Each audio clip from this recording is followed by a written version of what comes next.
അതിന്റെ നേതൃത്വവും ആ തരത്തിൽ സമൂഹത്തിൽ അംഗീകാരമുള്ള നേതാക്കന്മാരായിരുന്നു. ഇവരത് ഹൈജാക്ക് ചെയ്തിട്ട് ഇവരുടെ വ്യക്തിപരമായ താല്പര്യങ്ങൾക്ക് വേണ്ടി അതിനെ ഉപയോഗിക്കുക ചെയ്യുന്നത്. ഏകദേശം നായന്മാർ ഇപ്പൊ അത് തിരിച്ചറിഞ്ഞു തുടങ്ങിയിട്ടുണ്ട്. അതിന്റെ ഉദാഹരണം തന്നെയാണ് ഇപ്പൊ അതിന്റെ ജനറൽ സെക്രട്ടറി എന്ന് പറയുന്ന മാന്യന് തന്നെ ഈ കഴിഞ്ഞ ദിവസങ്ങളിൽ സംസ്ഥാന ഗവൺമെന്റിൽ നിന്നും കിട്ടിക്കൊണ്ടിരിക്കുന്ന തിരിച്ചടികൾ. എന്റെ അച്ഛന്റെ എച്ചിൽ നിന്നോ ഇവരുടെ അച്ഛൻ അതിനു വേണ്ടി എച്ചിലുണ്ടായിരുന്നു. അങ്ങനെയാക്കിയോ അതിന് ജനങ്ങളുടെ പൈസ കൊള്ളയടിച്ചതിന് 1 വർഷം അകത്ത് കിടന്ന ആളല്ലേ അച്ഛൻ. അങ്ങനെയാണെങ്കിൽ ആ നായന്മാര് എന്ത് ഭാഷയാണ്, ഇയാൾക്ക് എന്ത് സാംസ്കാരിക നിലവാരമുള്ള? ഇയാൾ കേരളത്തിൽ ഒരു മന്ത്രിയായിട്ടിരുന്നതല്ലേ? വന്ധ്യവയോധികനായ അച്യുതാനന്ദനെ പറ്റി ഇയാൾ ഉപയോഗിച്ച വാക്കെന്താണ്? നമസ്കാരം, ഭാരത് ലൈവിലേക്ക് സ്വാഗതം.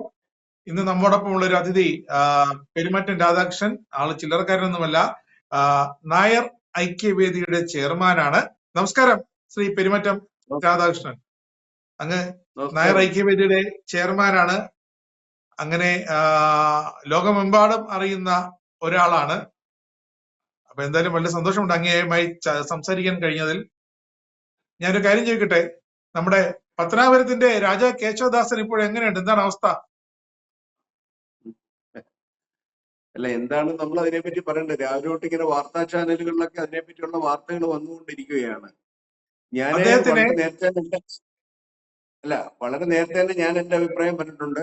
ഇതിനൊന്നും നായർ സമുദായമായിട്ട് യാതൊരുവിധ ബന്ധവുമില്ലെന്ന്. അത് ഓരോ ദിവസവും തെളിയിക്കപ്പെട്ടുകൊണ്ടിരിക്കുകയാണ്. നായർ നാമധാരികൾ എന്നാണ് ഞങ്ങൾ ഇവരെ പറയാറുള്ളത്.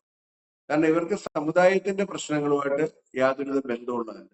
എങ്ങനെ സമുദായത്തിലെ പാവപ്പെട്ട നായന്മാരുടെ പേരുപയോഗിച്ച് തനിക്ക് എന്ത് നേടാം എന്നുള്ളത് മാത്രമാണ് അവര് പരമ്പരയായിട്ട് വർഷങ്ങളായിട്ട് ചെയ്തുകൊണ്ടിരിക്കുന്നത്. ഇപ്പൊ അതിന്റെ ഒരു അവസാനത്തെ സ്റ്റേജിലാണ് ഈ അമ്മാവനും അനന്തരവനുമായിട്ടുള്ള ഈ വേർപാട്. അമ്മാവന്റെ അവസ്ഥ വളരെ ദുരവസ്ഥയാണെന്ന് നിങ്ങൾ ഇന്നത്തെ വാർത്തയിൽ കാണും. അതിൽ പറയുകയാണ്, കേരളത്തിന്റെ മുഖ്യമന്ത്രിയുടെ അടുത്ത് 2 ദിവസമായിട്ട് അവിടെ ഇങ്ങനെ വാതിലിൽ നിൽക്കുകയാണ്, ഒരു പെർമിഷൻ കിട്ടുമോ എന്ന് ചോദിച്ചു. അപ്പൊ ഇതൊക്കെയാണ് അവസ്ഥ. അപ്പൊ ഞാൻ കൂടുതൽ അതിനെപ്പറ്റി എന്താണ് പറയേണ്ടത്? നിങ്ങളുടെ ചോദ്യം കൂടുതൽ വന്നാൽ ഞാൻ അതിന് പറയാം. ചോദിക്കാം, കാരണം അറിയാൻ കുറെ കാര്യങ്ങളുണ്ട്. അതായത് പത്മ കഫയാണോ ബിന്ദു മേനോൻ കഫയാണോ ഗണേശിനെ പത്തനാപുരത്ത് തോൽപ്പിച്ചതെന്നാണ് ഇപ്പോൾ കേരളം സംസാരിക്കുന്നത്. ഒന്നുകിൽ പത്മ കഫെ അല്ലെങ്കിൽ ബിന്ദു മേനോൻ കഫെ. അറിയാലോ, 2 വിഷയം അറിയാലോ. പത്മ കഫെ അല്ലെങ്കിൽ എന്താണ്? ബിന്ദു മേനോൻ കഫെ ഇലക്ഷൻ സമയത്തൊക്കെ കിട്ടിയതല്ലേ?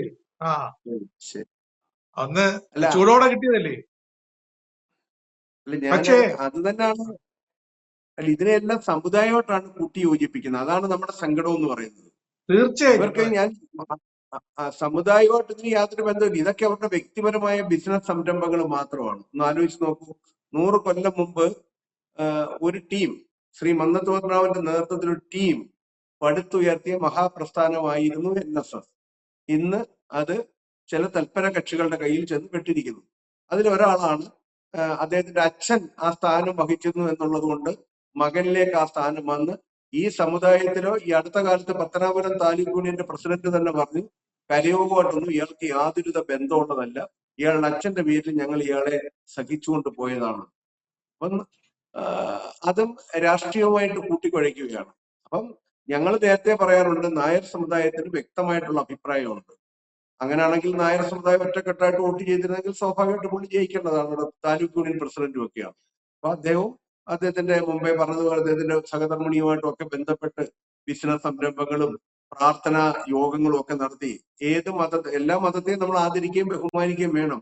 എന്നാൽ എവിടെ ചെന്നാലും ആ ദൈവം എന്നെ രക്ഷിച്ചു, ഈ ദൈവം എന്നെ രക്ഷിച്ചു എന്നൊക്കെ പറയുന്നത് സാധാരണ ഗതിയിൽ അതിന് ഉളുപ്പെന്ന് പറയുന്ന ഒരു സാധനം വേണം. നമുക്ക് എല്ലാ മതത്തെയും ബഹുമാനിക്കാം, പക്ഷെ അറ്റ് ദ സെയിം ടൈം നമുക്ക് നമ്മുടെ അഭിപ്രായം ഉണ്ടാകണം. അതാണ് ഞങ്ങളുടെ നല്ല നായന്മാരുടെ ലക്ഷണം. അതാണ് സാധാരണ. അല്ലെങ്കിൽ അപ്പോഴപ്പ കാണുന്നവനെ അപ്പ എന്ന് വിളിക്കുന്നത് ഒരു നല്ല നായരുടെ ലക്ഷണമാണെന്ന് എനിക്ക് അഭിപ്രായമില്ല. ചിലർക്ക് അങ്ങനെ അഭിപ്രായം ഉണ്ടായിരിക്കാം. അങ്ങനെ അവരെ ബഹുഭൂരിപക്ഷം വരുന്ന പാവപ്പെട്ട ഗതിയില്ലാത്ത നായന്മാരൊന്നും അത് അംഗീകരിക്കുന്നവരല്ല. അത് ഈ തെരഞ്ഞെടുപ്പിൽ അവർ വ്യക്തമായിട്ട് അവരുടെ നിലപാട് എടുക്കുകയും ചെയ്തു. അതനുസരിച്ച് പത്തനാപുരത്ത് ശരിക്കും ഗണേശൻ തോൽക്കാൻ കാരണം പത്മ കഫയിലെ ചില ഒരു 4 കോടി രൂപ അതിന്റെ നിർമ്മാണത്തിലെ ക്രമക്കേടാണെന്ന് കേൾക്കുന്നുണ്ട്. ഗണേശൻ വളരെ വികാരഭരിതനായി, അദ്ദേഹത്തെ ഇപ്പം നമ്മുടെ NSSന്റെ ഡാറ്റ പഠിത്ത് പുറത്താക്കിയല്ലോ, വികാരഭരിതനായി പറഞ്ഞത് 64 വർഷമായിട്ട് എന്റെ അച്ഛൻ കൊണ്ടു നടന്നിരുന്ന ഒരു പോസ്റ്റാണ്. ഞാൻ അതിൽ അഭിമാനപൂർവ്വം വന്നതാണ്, പക്ഷെ എന്നെ പിടിച്ച് പുറത്താക്കിയെന്നൊക്കെയാണ്. അപ്പൊ സുകുമാരൻ നായരും ജനറൽ സെക്രട്ടറി സുകുമാരൻ നായരും നമ്മുടെ ഗണേഷ് കുമാറും തമ്മിലുള്ള തർക്കം രൂക്ഷമാകുകയാണോ? ആദ്യം കരുതിയത് ഇലക്ഷൻ സ്റ്റണ്ടാണെന്നാണ്, പക്ഷെ അങ്ങനെയല്ല അല്ലേ? അല്ല, ഇതിനകത്ത് വളരെ രസകരമായ ഒരു സംഭവം ഉണ്ട്. ഇവര് രണ്ടുപേരും, ഇപ്പൊ സുകുമാരൻ നായരുടെ കാര്യം നമ്മൾ, ഇവര് രണ്ടുപേരും സമുദായമായിട്ട് ബന്ധപ്പെട്ടുള്ള പ്രവർത്തനം നടത്തുന്നവരല്ല രണ്ടുപേരും. ഞാൻ മുന്നേ തന്നെ അത് പറഞ്ഞു. ഒരു കാലഘട്ടത്തില് വളരെ ഊർജിതമായി പ്രവർത്തിച്ചിരുന്ന, സമൂഹത്തിലെ മുഴുവൻ ജാതി മത വിഭാഗങ്ങൾക്ക് വേണ്ടി പ്രവർത്തിച്ചിരുന്ന സംഘടനയായിരുന്നു NSS. അതിന്റെ നേതൃത്വവും ആ തരത്തിൽ സമൂഹത്തിൽ അംഗീകാരമുള്ള നേതാക്കന്മാരായിരുന്നു. ഇവരത് ഹൈജാക്ക് ചെയ്തിട്ട് ഇവരുടെ വ്യക്തിപരമായ താല്പര്യങ്ങൾക്ക് വേണ്ടി അതിനെ ഉപയോഗിക്കുകയാണ് ചെയ്യുന്നത്. ഏകദേശം നായന്മാർ ഇപ്പൊ അത് തിരിച്ചറിഞ്ഞു തുടങ്ങിയിട്ടുണ്ട്. അതിന്റെ ഉദാഹരണം തന്നെയാണ് ഇപ്പൊ അതിന്റെ ജനറൽ സെക്രട്ടറി എന്ന് പറയുന്ന മാന്യന് തന്നെ ഈ കഴിഞ്ഞ ദിവസങ്ങളിൽ സംസ്ഥാന ഗവൺമെന്റിൽ നിന്നും കിട്ടിക്കൊണ്ടിരിക്കുന്ന തിരിച്ചടികൾ. യഥാർത്ഥ അടി കിട്ടുന്നത് മൊത്തം പാവപ്പെട്ട നായന്മാർക്കാണ്. കാരണം എന്താന്ന് ചോദിച്ചാല് സമുദായത്തെ പൂർണ്ണമായിട്ട് സർക്കാരുകൾ അവഗണിക്കുന്ന ഒരു സ്ഥിതിയിലേക്ക് ഇവർ കൊണ്ടുവന്ന് എത്തിച്ചു. ശ്രീ ഗണേഷ് കുമാറിന്റെ കാര്യം പറയുമ്പോൾ തന്നെ അദ്ദേഹം മന്ത്രിയായിട്ടിരിക്കുന്ന സമയത്ത് നായർ സമുദായത്തിന് എന്ത് ഗുണമുള്ളത്? നമുക്ക് അതിലേക്ക് വരാം. ഈ ഗണേഷ് കുമാറിന്റെ നായർ സമുദായത്തെ കൊണ്ട് എന്തിനാണ് നിങ്ങൾ ബന്ധപ്പെടുത്തുന്നത്? അദ്ദേഹം നായരുമായിട്ട് എന്താണ് ബന്ധം? ഏത് മേഖലയാണ് അദ്ദേഹം നായന്മാർക്ക് വേണ്ടി പ്രവർത്തിച്ചിട്ടുള്ളത്? അങ്ങനെയാണെങ്കിൽ കഴിഞ്ഞ ഗവൺമെന്റിന്റെ കാലത്ത് അദ്ദേഹം മന്ത്രിയായിട്ടിരുന്ന ഗവൺമെന്റില് നായന്മാർ ഉൾപ്പെടെയുള്ളവർക്ക് വേണ്ടി ഒരു റിപ്പോർട്ട് സമർപ്പിച്ചിട്ടുണ്ടായിരുന്നു ശ്രീ പിണറായി വിജയന്. ഹരിഹരൻ നായർ കമ്മീഷൻ റിപ്പോർട്ട് എന്ന് പറഞ്ഞ് ജസ്റ്റിസ്. ഒരക്ഷരം അദ്ദേഹം വേണ്ടിയിട്ടുണ്ടോ? അത് NSSന്റെ ഡയറക്ടർ ബോർഡ് ഒന്നും അല്ലായിരുന്നോ? പത്തനാപുരം താലൂക്ക് യൂണിയന്റെ പ്രസിഡന്റ് അല്ലായിരുന്നു അദ്ദേഹം? അല്ലേ മുമ്പേ പറയേണ്ടത് ആ റിപ്പോർട്ട് നടപ്പിലാക്കണമെന്ന്? ഇന്ന് വരെ ഗണേഷ് കുമാർ വേണ്ടിയിട്ടുണ്ടോ? ഗണേഷ് കുമാറിന് ഇത് കച്ചവടം മാത്രമാണ്. അദ്ദേഹം സിനിമ ബിസിനസ് ചെയ്യുന്നു, വണ്ടി ബിസിനസ്സുകൾ ചെയ്യുന്നു, അവർക്ക് പല ബിസിനസ്സുകളുണ്ട്. അതിനകത്ത് ഒരു ബിസിനസ്സാണ് നായർ കൃഷി എന്ന്. ഞങ്ങൾ ഇതിന് നായർ കൃഷി എന്നാ പേരിട്ടിട്ടുള്ളത്. ഇവരെല്ലാം നടത്തുന്ന നായർ കൃഷി, പാവപ്പെട്ട നായന്മാരുടെ പേരിൽ നായർ കൃഷി എന്നാ ഞങ്ങൾ പറഞ്ഞത്. ഇവര് ഏത് സമയം അദ്ദേഹം തന്നെ പറഞ്ഞല്ലോ, ഞാൻ ജനിച്ചത് ഇങ്ങനെ ഒരു സമുദായത്തിലായി പോയെന്നുള്ളതേ ഉള്ളൂ. ഞാൻ അടുത്ത കാലത്ത് ഗണേഷ് കുമാറിന്റെ ഒരു ഇന്റർവ്യൂ കേട്ടതാണ്. അപ്പൊ ഗണേഷ് കുമാർ, ഞാൻ ജനിച്ചത് നായരായി പോയാൽ ഞാൻ അമ്പലത്തിൽ പോകുന്നു, കരയോതി പോകുന്നു, അത്രേ ഉള്ളൂ, എനിക്ക് അത്രയും ബന്ധമേ ഉള്ളൂ. അല്ല, അതിനപ്പുറം എനിക്ക് ഒരു ബന്ധമില്ലെന്ന് പറയുന്നത് ഒരുത്തനെ ഇത്രയും നാള് സഹിച്ചോണ്ട അവസ്ഥ ഒന്ന് ആലോചിച്ച് നോക്കൂ. അത് വളരെ ഗൗരവമുള്ള ഒരു വിഷയമാണ്. പത്മാക്കഫയെന്നൊന്നും പറയുന്നത് ഒരു സംഘടനയുടെ നേതൃത്വത്തിൽ അവർ തുടങ്ങുന്ന കാര്യങ്ങളാണ്. പക്ഷെ അതിനകത്തൊക്കെ അഴിമതി നടത്തുക, 4 കോടിയുടെ നടത്തി, 3 കോടിയുടെ നടത്തി എന്നൊക്കെ അവർ പറയുമ്പോഴേ നമ്മൾ ഞെട്ടിപ്പോവാ. യഥാർത്ഥത്തില് കോടിക്കണക്കിന് രൂപ ഉള്ള ഇവർക്കൊക്കെ ഇപ്പോഴും പൈസയോടുള്ള ഭ്രമം മാറിയിട്ടില്ലയോ എന്നുള്ളതാണ് നമ്മൾ ചിന്തിക്കുന്നത്. എനിക്ക് വ്യക്തമായ തെളിവുകളൊന്നുമില്ല ഞാനത് ഉന്നയിക്കാം. പക്ഷെ അദ്ദേഹത്തിന്റെ കൂടിരുന്ന് മോഷ്ടിച്ചവരായിരിക്കാം ചിലപ്പം, അവർക്ക് കുറഞ്ഞു പോയതുകൊണ്ടായിരിക്കും അവരിപ്പോ പറയുന്നത് ഇദ്ദേഹം കൂടുതൽ എടുത്തിട്ടുണ്ടെന്ന്. അങ്ങനെ നമുക്കതിനെ പറയാൻ പറ്റത്തുള്ളൂ. ഒരു സാമാന്യ ജനത്തിനല്ലാതെ എന്ത് പറയാൻ പറ്റും? സാമാന്യ ജനത്തിന് കേട്ടുകൊണ്ടിരിക്കുന്നവർക്ക് നായന്മാരുടെ സ്ഥിതി മോശമായിക്കൊണ്ടിരിക്കുന്നതേ പറയാൻ പറ്റും. അതിന് ഇവരെ പോലുള്ള ഈ കളകളെ നായർ സമുദായത്തിൽ നിന്ന് ഒഴിവാക്കുക തന്നെ വേണം. ഞാൻ NSSൽ നിന്ന് ഒഴിവാക്കണമെന്നല്ല പറഞ്ഞേ, നായർ സമുദായം തന്നെ തിരസ്കരിക്കേണ്ട അവസ്ഥയാണ്. നായർ സമുദായത്തിലെ കളകളാണ്. ഈ കളകൾ പറിച്ചു കളന്നാൽ മാത്രമേ പഴയ പ്രൗഢിയോടുകൂടി ഈ സമുദായത്തിൽ വരാൻ സാധിക്കത്തുള്ളൂ. ഇടയ്ക്ക് പള്ളിപ്പാട്ടൊക്കെ കേൾക്കാൻ പോയിരുന്നു കുടുംബസമേതം, കണ്ടു കാണുമല്ലോ അല്ലേ അങ്ങ്? ഒരു സുവിശേഷ യോഗത്തിനൊക്കെ പങ്കെടുത്ത് വളരെ ദുഃഖിതനായിട്ട് നിൽക്കുന്ന ഒരു നല്ലൊരു അഭിനേതാവായിട്ട് നിൽക്കുന്ന ഒരു ദൃശ്യം. ശരിക്കും അത് പത്തനാപുരം ശരിക്കും ഹൃദയം കൊണ്ട് ഉൾക്കൊണ്ടു അല്ലേ ഈ ഇലക്ഷൻ സമയത്ത്? അല്ല, അങ്ങനല്ല. അതിനകത്തൊക്കെ അദ്ദേഹത്തിന്റെ ഈ പൊളിറ്റിക്കൽ ആയിട്ടുള്ള ഒരുപാട് തന്ത്രങ്ങളും കാര്യങ്ങളും ഒക്കെ അവർക്കുണ്ട്. അവർ എവിടെ ചെല്ലുന്നു ആ വേഷം എടുത്ത്, ഇവരുടെയൊക്കെ ഈ 2-3 ഡ്രസ്സുകൾ തന്നെ കാണും മിക്കവാറും. ഇവർ എവിടാണോ ചെല്ലുന്നത് ആ ഡ്രസ്സ് എടുത്തിടും. ആ പള്ളിയുടെ ആങ്കിൽ പള്ളിയുടെ, മോസ്കിന്റെ ആങ്കിൽ അതനുസരിച്ച് എടുത്തിടും. ജനങ്ങളാണ് വിഡ്ഢികളാവുന്നത് യഥാർത്ഥത്തിൽ. ഇവരെ തിരിച്ചറിയണം. ഇങ്ങനെയുള്ളവർ ഒരു പരിധിവരെ ഇപ്പം ജനങ്ങൾ തിരിച്ചറിഞ്ഞിട്ടുള്ളത് കൊണ്ടാണ് ഇപ്പൊ യഥാർത്ഥത്തിൽ അദ്ദേഹത്തിന് പുറത്തു പോകാൻ ഓവർ കോൺഫിഡൻസ് ആയിരുന്നു അവർക്ക്. എല്ലാ കാലവും എല്ലാവരെയും പറ്റിക്കാൻ പറ്റും. പിന്നെ അദ്ദേഹത്തെ പറ്റി നമ്മൾ പറയുമ്പോൾ വേറൊരു കാര്യം ശ്രദ്ധിക്കേണ്ടത്, അദ്ദേഹത്തിന്റെ അച്ഛൻ കേരളത്തിലെ വളരെ ചെറുപ്പത്തിലെ MLA, മന്ത്രി, സമുദായ നേതാവൊക്കെ ഇരുന്ന അദ്ദേഹം പറഞ്ഞതിനപ്പുറം നമുക്ക് അദ്ദേഹത്തെ പറ്റി പറയാൻ പറ്റും? പറ. കേരളത്തിലെ മന്ത്രിയായിരുന്ന, ജനങ്ങൾ അംഗീകരിച്ചിരുന്ന, ചിലപ്പോൾ അഭിപ്രായ വ്യത്യാസം എനിക്ക് ഉണ്ടായിട്ടുണ്ട് അദ്ദേഹത്തെ പറ്റി, അതൊക്കെ ഉണ്ടാകാം, ഇപ്പോഴും ഉണ്ട് അതൊക്കെ. എന്നാലും അദ്ദേഹം പറഞ്ഞതല്ലയോ ഇദ്ദേഹത്തെ പറ്റിയുള്ള നമ്മൾ ആധികാരികമായിട്ട് എടുക്കേണ്ടത്. അല്ലെ പിന്നെ ഇദ്ദേഹം തള്ളി പറയണോ അദ്ദേഹം? അപ്പൊ നമുക്ക് അതിൽ നിർത്താം. അത് ആ വാക്ക് നിങ്ങൾക്ക് വേണമെങ്കിൽ പറയാം, ഞാൻ തൽക്കാലം ആ വാക്ക് പറയുന്നില്ല. ഒരു സമുദായ തീർച്ചയായും പ്രവർത്തകൻ എന്നുള്ള തീർച്ചയായും രീതിയിൽ. മനസ്സിലായി ഓർമ്മ വരുന്നുണ്ട്. ആ വാക്ക് എന്താണെന്ന് വ്യക്തമായിട്ട് ഓർമ്മ വരുന്നു. പക്ഷേ സത്യമല്ലാത്തത് കൊണ്ട് പറയുന്നില്ല.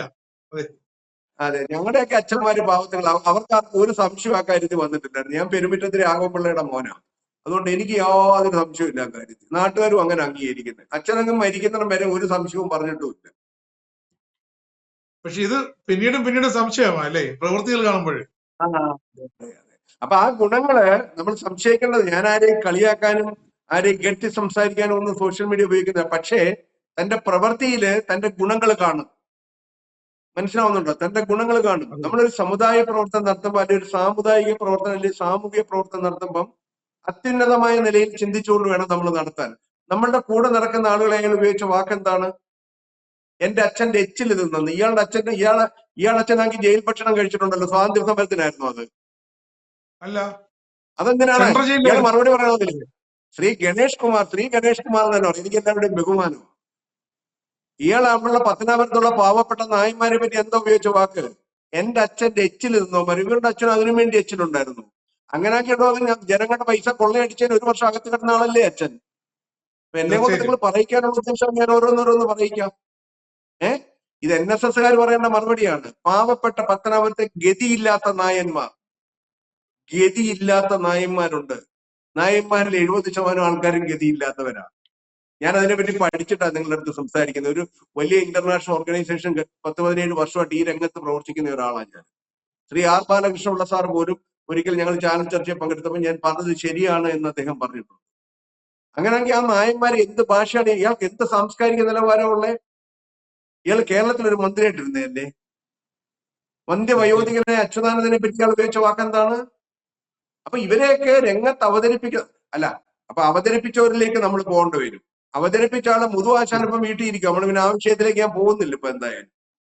അപ്പൊ ആളുകളെ വിരട്ടുക, ഭീഷണിപ്പെടുത്തുക, അനാവശ്യം പറയുക, ഇതൊക്കെയാണോ സാമൂഹ്യ പ്രവർത്തനത്തിന്റെ ലൈൻ എന്ന് പറയുന്നത്? തന്റെ കൂടെ ഒരാൾ നടക്കുന്നുണ്ടെങ്കിൽ അവനെ അങ്ങേയറ്റം ബഹുമാനിക്കാനുള്ള മര്യാദ അയാൾ കാണിക്കണ്ടായിരുന്നു. പത്തനാപുരത്തെ ഓരോ നായരും പ്രതികരിച്ചിട്ടുണ്ടപ്പോഴും അവന്റെ ആത്മാഭിമാനത്തെ തൊട്ടുണർത്തിയ അയാള് എന്തായാലും പറഞ്ഞത്? എന്തായാലും ഉപയോഗിച്ച വാക്കെന്താണ്? എടാ നീയൊക്കെ എന്റെ എച്ചില് തിന്നികളാണ്. അങ്ങനെയൊക്കെ ഒരു മന്ത്രിയായിട്ടിരുന്ന ആള് പറയണ്ടേ? എന്നിട്ട് മകനെയും ഭാര്യയൊക്കെ ഇറക്കിയിട്ട് വോട്ട് പിടിക്കാൻ തന്ന ആരെങ്കിലും വോട്ട് കൊടുക്കും? ഇനി കൊടുത്തില്ലെന്നുള്ളതല്ല, ഇനി ഞങ്ങളുടെയൊക്കെ അഭിപ്രായം, ഒരുപക്ഷെ ഭഗവാൻ ഞങ്ങൾ അഭിപ്രായം പറയുന്ന ആളുകളാണ്. പത്തനാപുരത്ത് നിന്ന് ഇനി ഗണേഷ് കുമാർ ഒരിക്കലും വരാനുള്ള ഒരു സാധ്യതയും നമ്മൾ ഇനി മുന്നിൽ കാണുകയും വേണ്ട. അത്രയ്ക്ക് ജനങ്ങൾ വെറുത്തിട്ടുണ്ടായിരുന്നു. ഞാൻ അതിന്റെ ഫാക്ട് പറഞ്ഞു എന്നുള്ളതേ ഉള്ളൂ. സങ്കടപ്പെടുത്തുന്ന വർത്തമാനമാണ് ഞാൻ പറഞ്ഞത്. ശരിയല്ലേ? ഈ നമ്മുടെ മന്ത്രിയായിരിക്കെ ഗണേഷ് കുമാർ സമുദായ അംഗങ്ങൾക്ക് വേണ്ടി ഒന്നും ചെയ്തിട്ടില്ല. പക്ഷേ NSS കരയോഗത്തിന് വേണ്ടി എന്തെങ്കിലും ചെയ്തിട്ടുണ്ടോ? നിങ്ങളൊരു കാര്യം മനസ്സിലാക്കും. കോടിക്കണക്കിന് രൂപ ഉള്ള ഒരു കരയോഗ സംവിധാനമാണ് പത്തനാപുരത്തുള്ളത്. അത് പണ്ട് കാലം തൊട്ട് ഉണ്ടായിക്കൊണ്ടിരിക്കുന്ന ഒരു ഇതാണ്. ഇതൊക്കെ നായന്മാർ തന്നെ സൗജന്യമായിട്ട് കൊടുത്തിട്ടുള്ള ഭൂമിയും കോളേജും സ്കൂളും ഒക്കെയാണ്. അതിന്റെ ചരിത്രം നമ്മൾ പരിശോധിച്ച് നോക്കുമ്പോൾ ഇവരുടെ ആരുടെയും കയ്യിൽ നിന്ന് 100 രൂപ അങ്ങോട്ട് ഡൊണേറ്റ് ചെയ്തിട്ടില്ല. പണ്ടുള്ള എന്റെ മുന്നിൽ ഞാനിവിടെ നിന്ന് നിങ്ങളോട് സംസാരിക്കുന്നത് എന്റെ ജീവിതസ്മരണ എന്ന് പറയുന്ന മന്നത്തിന്റെ പുസ്തകമായിരുന്നു. അദ്ദേഹം അതിനകത്ത് വായിച്ചു നോക്കണം. ഓരോ സ്കൂളും ഓരോ കോളേജും സ്ഥാപിക്കാൻ വേണ്ടി അദ്ദേഹം എടുത്തിട്ടുള്ള പെയിൻ. അത് പാവപ്പെട്ട ധാരാളം നല്ല അഭിമാനികളായ നായന്മാർ അത് ലക്ഷക്കണക്കിന് 10,000-കണക്കിന് രൂപ കൊടുത്ത് ഉണ്ടാക്കിയതാണ് പത്തനാപുരത്ത്. ഇതൊക്കെ അവിടെ പുതിയതായിട്ട് ഒന്നും അങ്ങോട്ട് ഉണ്ടാക്കി കൊടുത്തിട്ടില്ല. അതിന് പകരം ഇതുകൊണ്ട് എനിക്ക് എന്ത് നേട്ടം ഉണ്ടാവും എന്നുള്ളതാണ് ഈ മാന്യന്മാരുടെയൊക്കെ ചിന്ത. അതാണ് സമുദായം നശിച്ചു പോകാൻ കാരണം. അത് തന്നെയാണ് ഞങ്ങള് ഉയർത്തിക്കൊണ്ടുവരാനും ഉദ്ദേശിക്കുന്നത്. എന്തായാലും താങ്കളുടെ നേതൃത്വത്തിലുള്ള ആ ഒരു ഉദ്യമം ഒരു സമുദായത്തിന്റെ മൊത്തം വിശ്വാസം നേടിയെടുത്തുകൊണ്ടുള്ള ഒരു അന്താരാഷ്ട്ര തലത്തിൽ തന്നെ അത് ശക്തി പ്രാപിക്കട്ടെ എന്ന് ആശംസിക്കുന്നത്. നമുക്ക് വീണ്ടും കാണാം. ശരി രാജേഷ്, വളരെ സന്തോഷം.